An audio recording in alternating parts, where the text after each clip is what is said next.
Hello there, ladies and gentlemen. This is Orphanlast, aka Skylar Madison, and this is going to be a different type of video. I'm going to show you what I do for a living currently. I've been doing this sort of work on and off ever since the day after I graduated high school. This is faux rock construction. I've mentioned it in a few videos. Here you can kind of see the basic framework of basically a job that I described to you guys months ago inside of one of my videos. Here is an archway that has these two dragon heads kind of midway up the pillars, and you can see their full wingspan. And in the video where I described this job, I said, what job is this cool? And really, I haven't been able to find one yet.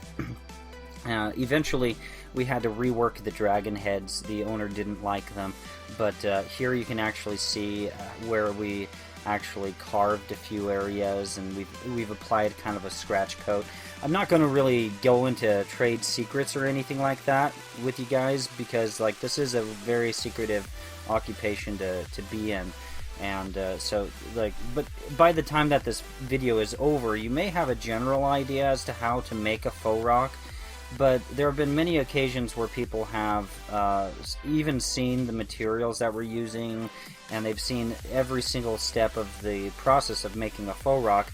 And time again, I see people totally confident that they can go ahead and make one of these, but they really can't. And they try making a business and they flop, because either you have some sort of observational skills and artistic skills, or you don't. And like there are, even if you're artistic and stuff like that, if you go about a specific approach or technique, or start doing something too early or too late or something like that, it's not going to turn out right. And so basically just a few seconds ago you saw how we applied we applied cement, and we applied a basic rock texture to the work. Right now I'm showing off some of the carve work. This is the basic texturing right here on the screen right here at this moment. We need a wait of basically about 30 minutes or so for the cement to set up, and then we go about carving it and stuff like that. That's an example of if you try to carve it too early, basically the cement will not dry with the right texture. You'll carve it and it just won't look right when it dries. It's kind of like it translated into sculpture. It's kind of like how watercolors work.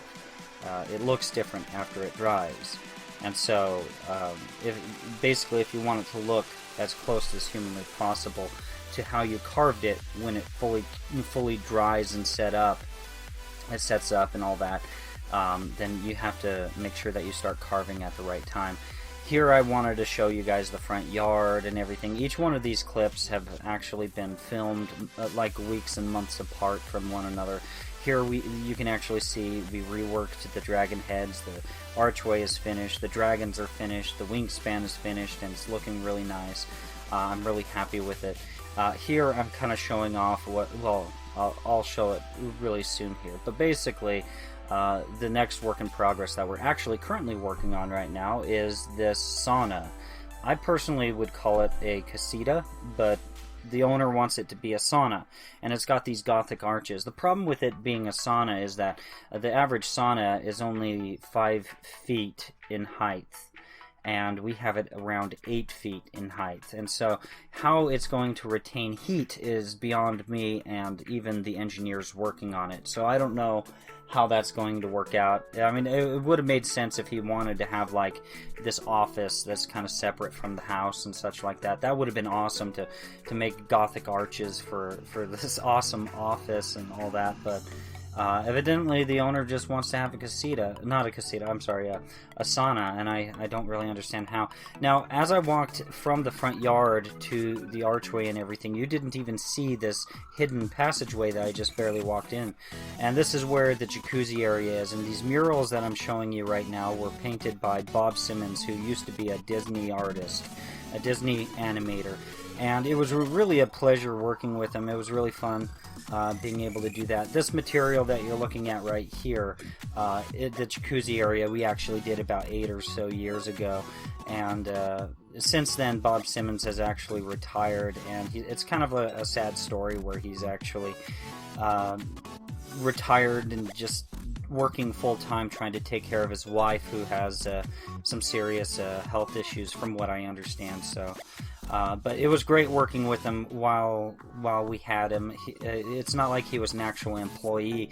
It's that occasionally my boss would hire him to help pitch our work for a job site, so that Bob Simmons could draw out a general concept drawing of what we do, and once the owner could see it, they would be more apt to hire us because they have something visual to work with. Anyways, guys, that pretty much concludes it for this video. If you guys liked it, please like, share, and subscribe, and if you didn't like it, please like, share, and subscribe anyways.